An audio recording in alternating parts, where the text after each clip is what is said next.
to another brand new episode here on 1950's Farm. Excuse me. How are you all doing today? Hope you're having a good afternoon and a good day in general. I'm not too bad. My pedals are interfering with my game again. I really have got to get rid of these bloody Logitech pedals and steering wheel, honestly. But yeah, no, I'm not having too bad a day, as you can tell. Still got the old cold and a little bit of a sore throat. Not as bad as what it was. Now just seem to have got a bit of a cold, bunged up nose and a nice tickly cough. So that's gone down a treat. But anyway, as you remember from the last episode, we were in this grass field. We were mowing and we were tedding and we did a little bit of rowing, I think. Can't remember. No, I think I started it this morning. So as you can see, the dairy has bought a new rower now. Confession time coming up. Well, not confession time, because I haven't done anything wrong really. I've tried to kind of find a practical solution to a problem that has been beset me in real life, dairy and Harry. So what happened was that in 1953, a little bit earlier than this actually, but in 1953, I think it was in and around sort of March time. And the problem is that because I go back and read. I sounded like Boris Johnson then, didn't I? I go back and read sort of everything that's kind of happened on the farm and what have you, and then it's a little while before I sort of get to the next stage, if you like, and so therefore I then forget one or two little details that have happened. Well, in 1953, the dairy bought two rakes or windrowers, if you will, and what they did was they had well, to be fair, they actually bought three, but if we work on the basis that they bought two, but they bought three, and obviously that helped to speed up their hay operation, considerably, because obviously there was three of them windrowing.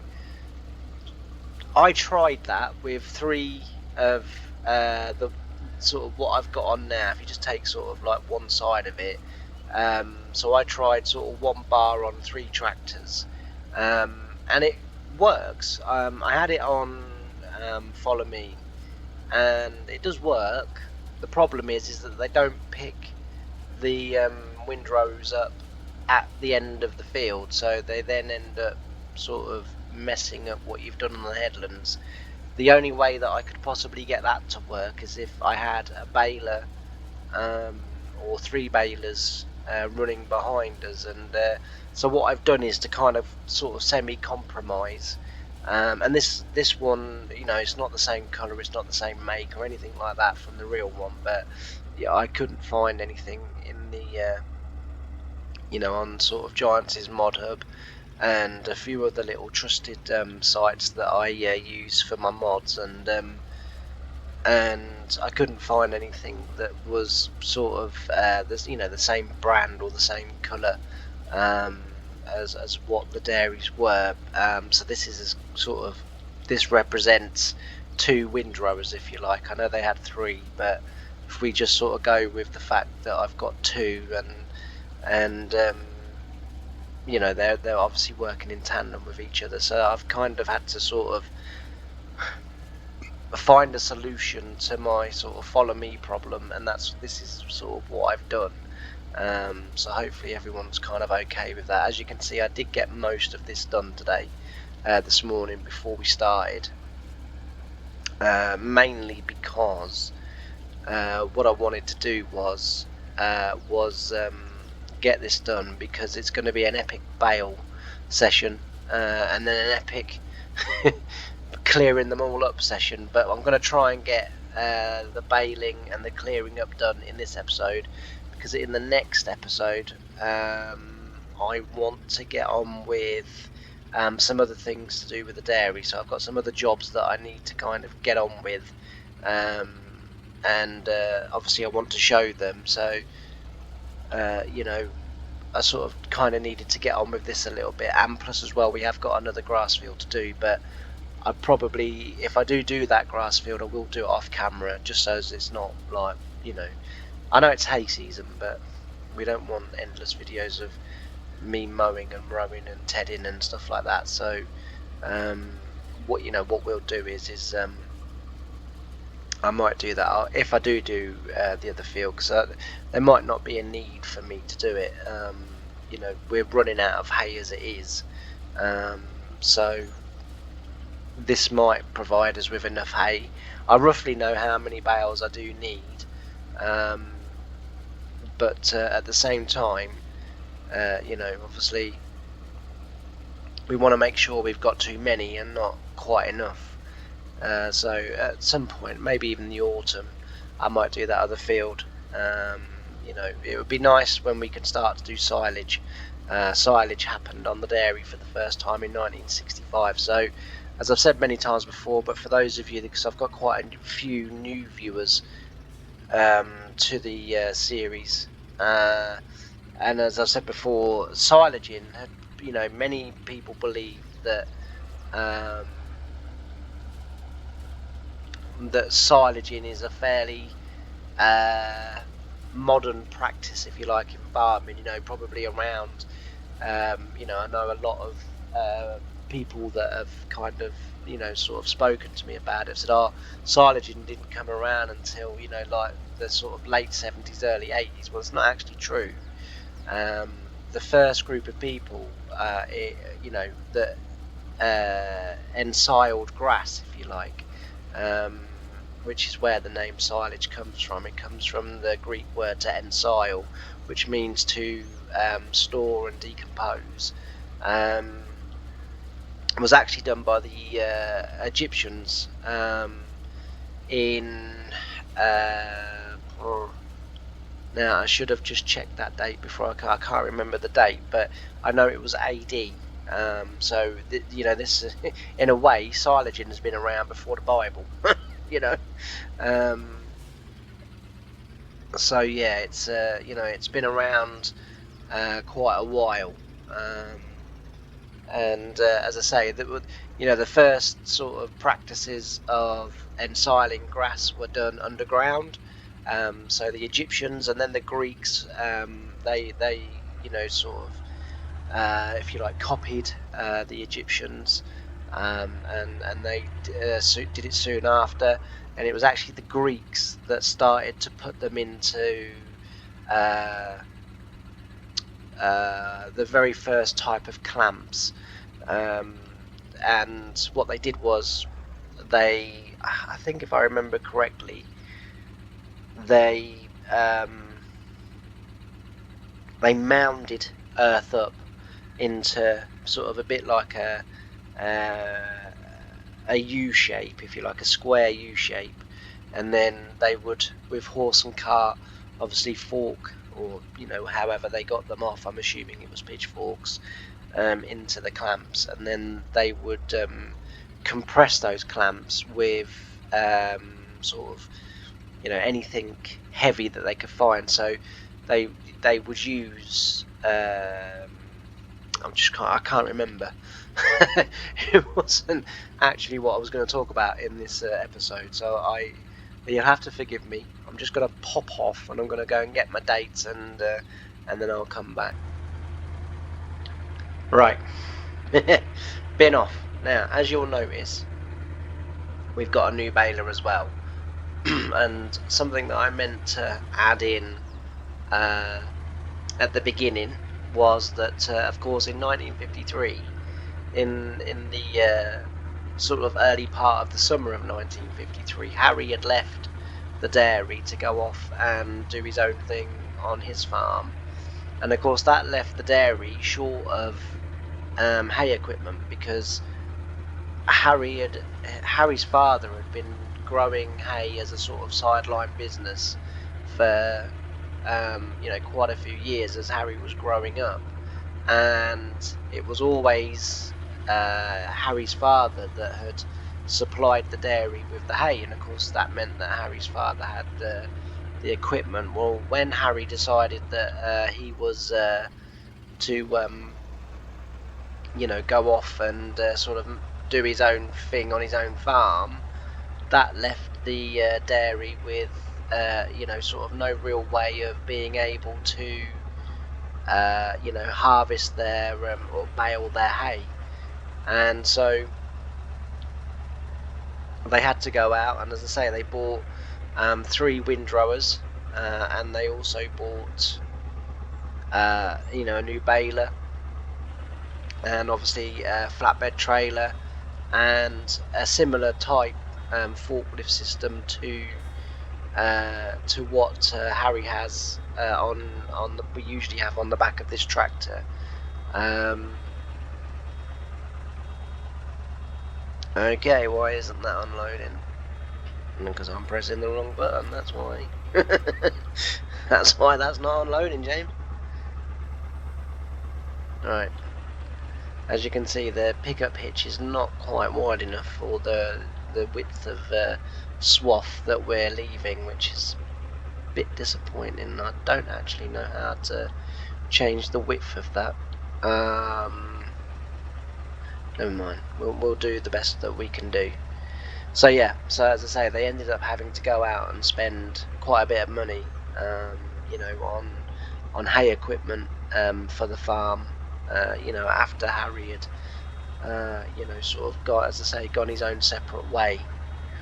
So yes. Anyway, right, we were talking about silage until I kind of. The thing is, I've read about it. I've kind of like a little while ago. I researched it all and everything, and because I'm, sort of, as anyone who really knows me knows, I'm really into my history, and I sort of memorised it, and then all of a sudden it was a case of when I came to need what I'd got. A lot's happened in the last few months, and I'd forgotten most of what I'd learned, so I'm gonna finish off what I started by giving you the facts and the numbers and the figures. So silaging had been around, and I did get this bit right. So silage has been around, they believe, around 1000 to 1500 BC, but it's believed that it was around the late 1900 BCs, late 1900 BC to 1000 CC, when the first attempts of silage were made. But by 1500 BC, silage production was, sort of, for 1500 BC, but it was like in production. It was, most people that had cattle were now doing silage. Silage, in order to feed their cattle over the winter months. Interestingly enough, actually, according to the Roman historian Cato, it was the German tribe, the Teutons, that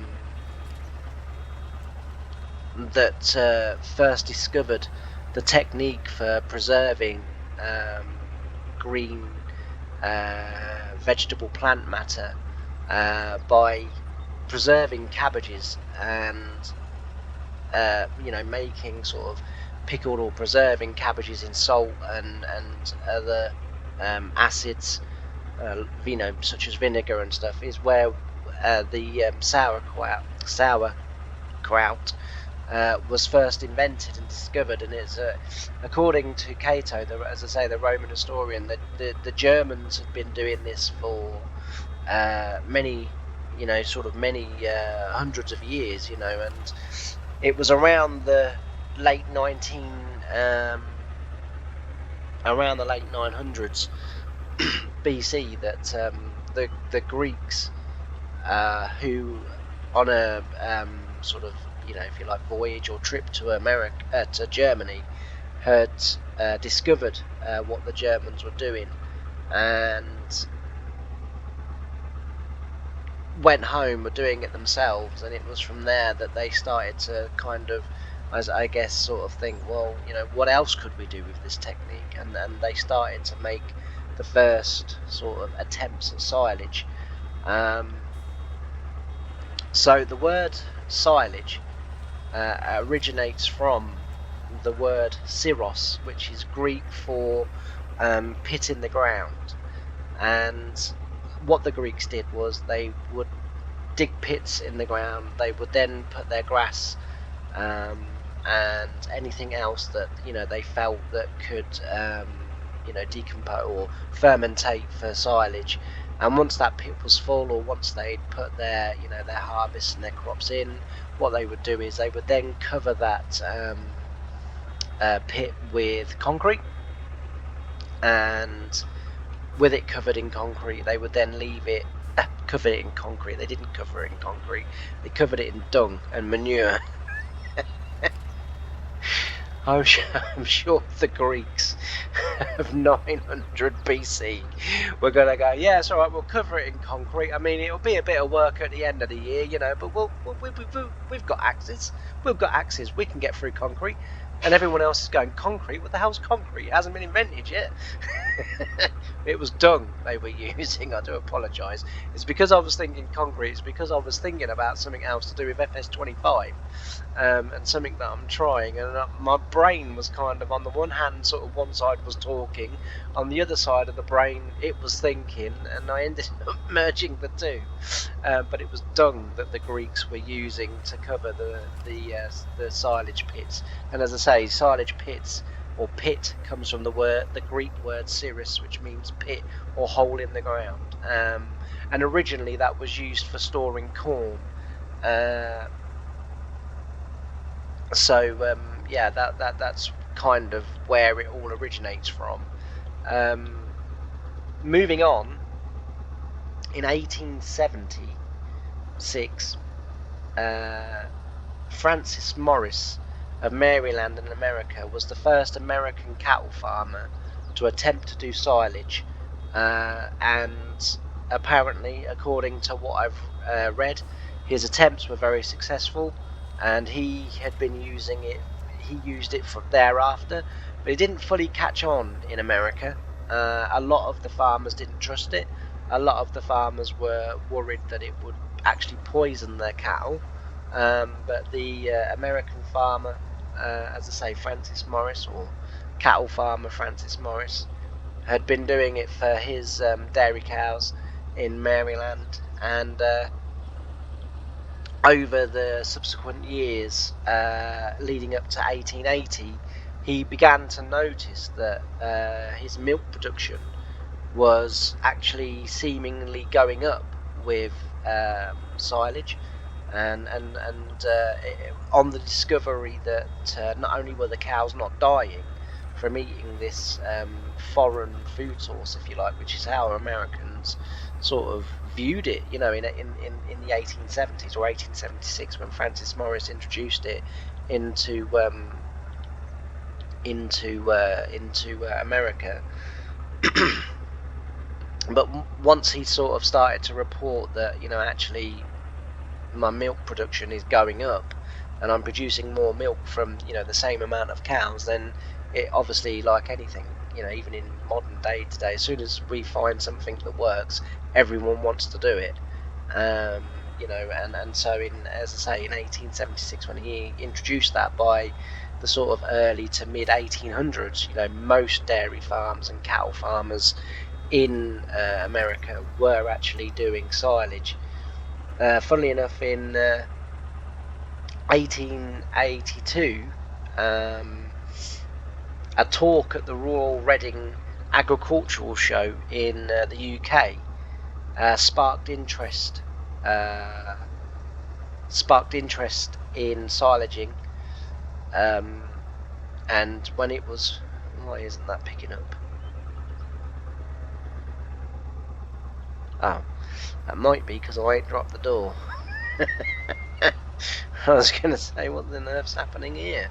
Yeah, so as I say, in 1882, a talk at the Royal Reading agricultural show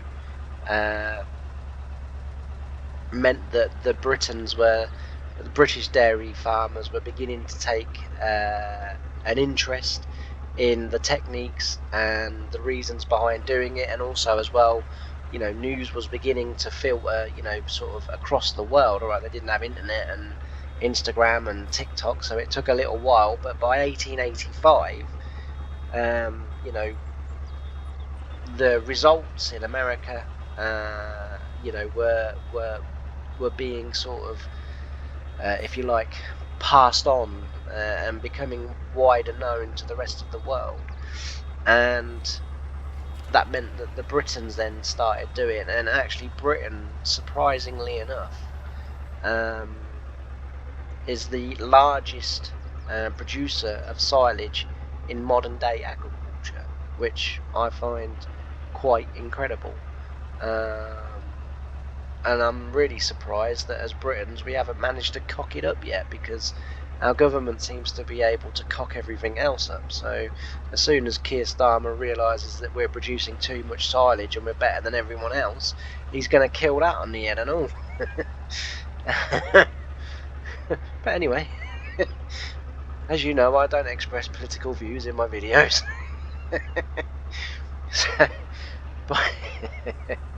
Oh dear, I make myself laugh. In 1920, because I will finish what I started. This isn't Mastermind, but I will finish what I started. A Finnish researcher, AI Virtanen, I think I've pronounced his name wrongly, developed the modern day, as we know today, AIV system, whereby added mineral acids helped to improve fermentation, and meant that that silage could last even longer than what it was lasting. And actually as well, and the reason it was developed was because in a lot of Scandinavian countries, where seasons weren't necessarily as long, hot and dry as what they are in sort of the Americas and sort of the UK, if you like, Germany, places like that, Europe. But in Scandinavia it wasn't as hot and dry. They didn't have the long, hot, dry seasons that we get sort of in most other parts of the world. And as I say, AI Virtanen developed this technique of adding mineral acids to it to preserve, and it meant that what they could do is they could ferment it in wet weather, and they could ferment it in wet pits, which is what they had, and so it that helped the Scandinavians to be able to buy into this new system, this new way of doing things, and which obviously was good for them. It was a French farmer, Frederic Gusteau, in 1898 that invented didn't invent, but stopped producing silage in the ground covered with dung, and actually started to produce silage in concrete bunkers that we sort of widely use today, and covering the silage with plastic, which is another sort of again another technique that when first brought out, farms didn't trust it. Dung had worked for many hundreds if not thousands of years. Why suddenly would you want to go to this new technique of using it was more like tarpaulin rather than the actual plastic sort of sheeting that gets used today. It was more of a tarpaulin, but from what I've kind of read and from what I can gather, it's a similar way to the way that we do it today. So yes, that is the history of silage, and as I have said before, we will be doing silage on this farm, but the dairy farm didn't do it until 1956. I can find that they did attempt it in 1954 and 5, but it was not successful. And what they had done, the small area that they had done, didn't get fed to the cattle, and that it actually was 1956 when they were persevering with it and trying to get it right. They actually got it right, and that was the year that they started to feed silage to their cattle over winter. But yeah, so there you go. As I say, I'd got quite a little bit of the facts and figures right, but I just couldn't remember all of it. And suddenly, when I was like trying to recall names, and I was like, nah, because the names I'm thinking of were for another thing that was invented in farming, sort of in the 50s and 60s. And for those people as well that are new, I had a comment many months ago at the beginning of the year where someone commented and said, round balers weren't around in 1953.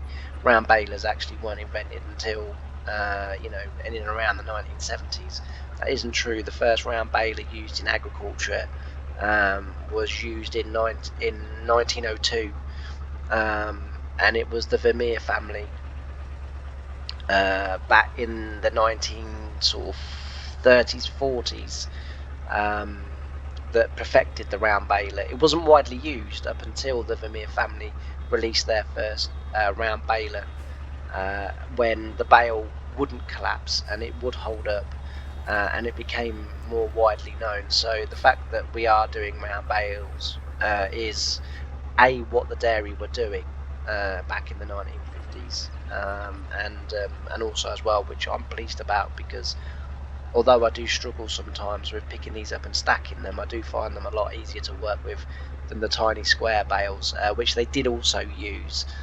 But as I say, I find them quite difficult to work with, so I sort of tend to not, because at the end of the day, I want the videos to be, I don't want to detract from the what's the one? There's a word I'm looking for and I can't think what it is.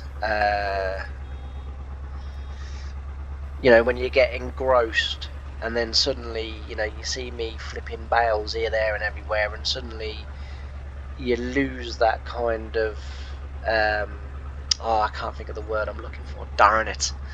It detracts from the gameplay, and you begin to realise that you're not actually watching a video, real life, if you like. Begins to lose the feel. I can't think of the word I'm looking for. It will come to me. Like I say, I've got a bit of a head cold at the moment, and it's a bit thick. But yeah, anyway, I've gone on for far too long, so we're going to switch over to some time lapse now. And what we're going to do is we're going to time lapse me now finishing this field. Once this field is finished, I will then cut back in again, and then we will get the trailer and the forklift, and then what we'll do is we will come and we'll get a trailer or two done of me collecting these, and then in the next episode we'll finish that off, and then once we finish that off, we will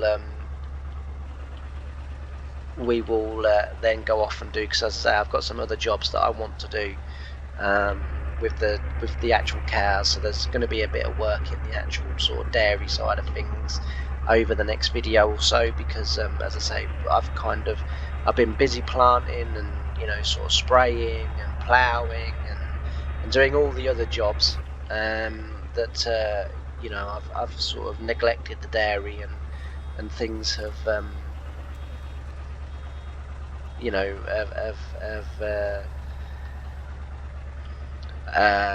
got a little bit out of hand. So we've got some milk we need to sell, we've got dung that we need to move, we've got the animals actually need some feed. They haven't run out yet, but they are getting very low now, so the animals need feed, so we need to do all of that good stuff. So there'll be a bit of work there, and then, as I say, once we then kind of get that done, we will then be into harvest, because there isn't anything else to do now. We're sort of virtually caught up now. All of our fertilising is done. We just, as I say, got a bit of dairy, and then we're away. But anyway, I'm going to switch over now to a bit of time lapse, and I'll see you when I've got this field baled, and we'll go and get the forklift and the trailer, and then we will start to collect. So see you in a minute.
So we're getting through the field, thank goodness. With 57 bales so far at the last time that I looked, and it's going well, to be fair. We're not missing as much as what I feared, but I think that's more because I'm sort of in cab, if you see what I mean, but I'm not in cab because I don't have a bloody cab. But I'm sort of seat cam. We'll call it seat cam. That's what we'll call it. So I'm on seat cam, and as you can see, I'm not missing as much. I am still missing bits as I'm driving down the field. I am still seeing sort of strips of grass that I have missed, but it's not as bad as what I feared, and it's certainly not as bad as what the other baler is. The other baler, though, it's got a lot of errors, so that one will go out of the game because it does interfere with one or two of little mods that I've got, but so we'll just keep this one and we'll use this between the two farms, but the rest of the hay equipment that the dairy has bought we'll use on the dairy farm, and then we'll use ours on the other one, but we will share the baler just because this one doesn't have any errors in, whereas the other one does. I'd like to try and keep an error-free mod folder if I can, in terms of when you look at the console. So I'm sure everyone knows about the console now, but if you press your key next to the number 1 on your keyboard, it brings up that, and then you can make various changes. Now I don't actually know how to use this, so I wouldn't be able to set flight mode, add money or anything like that, but I don't need it for that. That's not what I use it for. I use it to make sure that mods don't have errors. Now there's no errors in there, and that baler's fine until I use it, and then the errors start coming up. So as long as I don't use that baler, so for 90% of the time I don't have... Did I forget to close the door again? For 90% or so of the time I don't have any errors in my log folder, but when I come to use that baler. Obviously the errors then come into the console or into the log file, and what happens is that although you don't, like when I quit the game, it freezes the screen, but then that baler at the moment is sat in the yard, and that's fine, it won't interfere with my game. It's only when I use it that it starts to interfere and cause me problems. So I think I will, cause this has been a sort of a bit of a trial for this baler today, but yeah, I think it's more than fine. I think it's gonna work more than fine. Just check the bales again, 63 now, so yes. It's gonna be quite a bit of clear up. But yeah, so as I say, but once we get this done, we can get them in the bale shed, and then we'll then have the hay that we need again for winter, and we will be able to survive another winter with the cattle, hopefully. I'd like to get some more beef stock on Harry's farm as well. It was something that Harry did sort of as the years progressed. Obviously through them breeding, but not only that as well. He did buy in more cows, more beef stock. So yeah, it's something I would like to do as well. But we're okay at the moment. We're okay because we have a lot of work that that we have to get through each year. So as I said, we will add it. There's no doubt about that. We will add the cows. As I say, there's no doubt about that. But I think for this year we just need to kind of, because we're sort of transitioning a little bit. So sort of now we're sort of coming into, as I say, Harry left the dairy, and the dairy, it had to buy hay equipment, as I said, because Harry didn't produce the hay for the dairy farm anymore. He was in charge of that. When he worked for the dairy, he was sort of more in charge of the dairy side of things, and so he was sort of in control of all of that. And it was him that persuaded the dairy to purchase the grass fields that they did purchase. So as I say, that's now that the dairy had to buy their own hay stuff, then they went to self-propelled combines, and that's another sort of kind of, if you like, history lesson coming up in a few episodes' times when we come round to combining, about self-propelled combines, how they came to be sort of produced as, if you like, as early as what they were, and why they were produced, and mass-produced very quickly. So that's going to be another hopefully interesting episode where we sort of talk about the beginnings, if you like, of the sort of modern self-propelled combine, as opposed to the trial ones, and then why we had a period where in America certainly it didn't really happen over here, but in America, in the 70s and 80s, I think it was. If I remember, again, I'm trying to remember stuff that I've read quite a while ago, but I think it was around the 70s and the 80s, sort of mid 70s to mid 90s. America, a lot of American farms went back to the trailed combines. Case and John Deere being sort of the two main prominent ones that they had. So it's very interesting. As I say, I've really loved this series. And hopefully now that I'm sort of beginning to thin out a little bit the amount of series that I'm doing, we will get more episodes of this a week. Over the weekend period, I think we'll be FS25. But as I say, I would like to do, you know, sort of a minimum of 3 episodes a week of 1950s, because I really enjoy it. You know, the viewing figures sort of suggest that that everyone else is enjoying it too. You know, so I would like to sort of keep it going, you know. But you know, not only keep it going, but you know, do more of it. But we have got one or two other little loose ends that we need to tie up with some other series. And then, as I say, then we'll be getting towards, I think, probably some maps coming out for FS25, and yeah, sort of seeing what potentials and what modders can unlock in FS25. And between the modders and giants, there's a hell of a lot of work to be done on that game. I am playing that game a lot more. It's okay.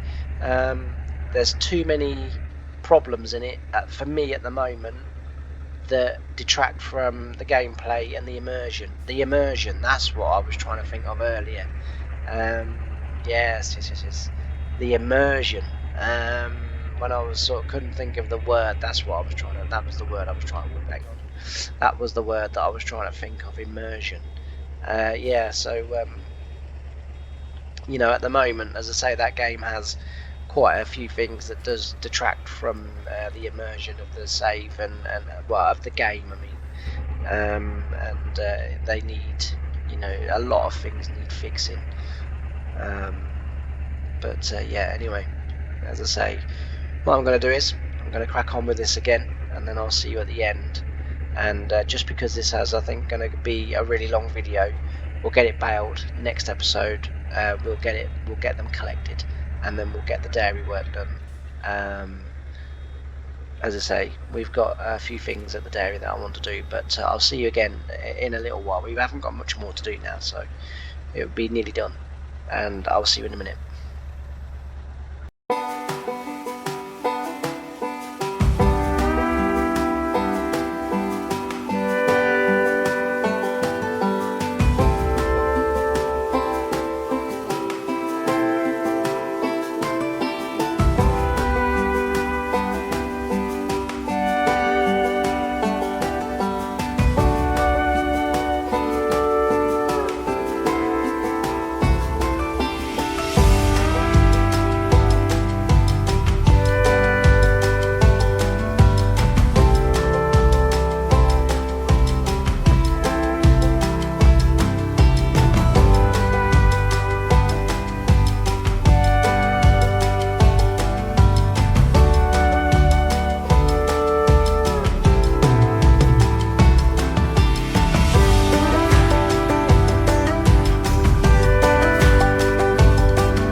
And I'm back.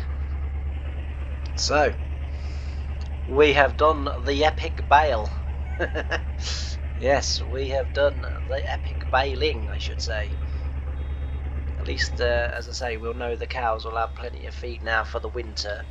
And then, at least if Harry gets short or whatever, we can borrow a few. You know, the dairy may well have provided the windrower and the baler, but we provided the labour and the tractor, so fair's fair, eh? But yeah, so as I say, we've got this one done. As next episode, and I know I'm repeating myself a little bit, but so we'll get these collected. I will do a little bit of it off camera, just so you don't have to watch me collect all 100 and God knows how many bales in the end we get. Probably 107, I would guess. And yeah, as I say, once we get that done, then we will be on to other stuff, and then we'll be on to harvest again, and it soon come round. As I say, as soon as that big soybean field gets cleared, as you know, we then, you know, straight away get in it, and straight away get into the field and get it prepared and ready for wheat, which is the sort of rotation that we're running on the dairy at the moment, which, to be fair, is pretty much the rotation that they did run. Wheat and soybeans. They did grow some corn for a little while. For a few years, quite a few years, they grew corn on a set piece of land that they felt wasn't worth putting with wheat and wasn't worth putting with soybeans. And of course, the other thing to remember as well is that in the 1950s and into the sort of late 50s and the early 60s, corn had no value. I've said many times about how farmers were growing corn for fire material for themselves over winter. So rather than having to try and find wood or coal or anything like that, they were actually growing corn and drying it, and then using it as a fuel for heating their homes in the winter. And that must have been devastating for a farmer. Certainly the first, well, I guess every year that it happened. I mean, but certainly that first year, you think that you've sort of grown and nurtured this crop, and to not only feed people but sort of animals as well, and then suddenly there's no market for it. And of course the Great Depression hit America, and again is something that as the episodes go by and as we get there, it'll be another thing that we do talk about, and that I do sort of give the history of, and why things happen the way they did, and of course in layman's terms it's very obvious why things happen the way they did. The markets, as I've said 1,000 times before as well, the markets got flooded with everything, from food to steel to wood, clothes, everything. The world market just got absolutely flooded from every country, mass producing the sort of bare necessities, if you like, of life, and there was no market, and every world market, or the world market and every domestic market just crashed because no one needed it. They'd grown so much of it and what have you that there was no demand for it.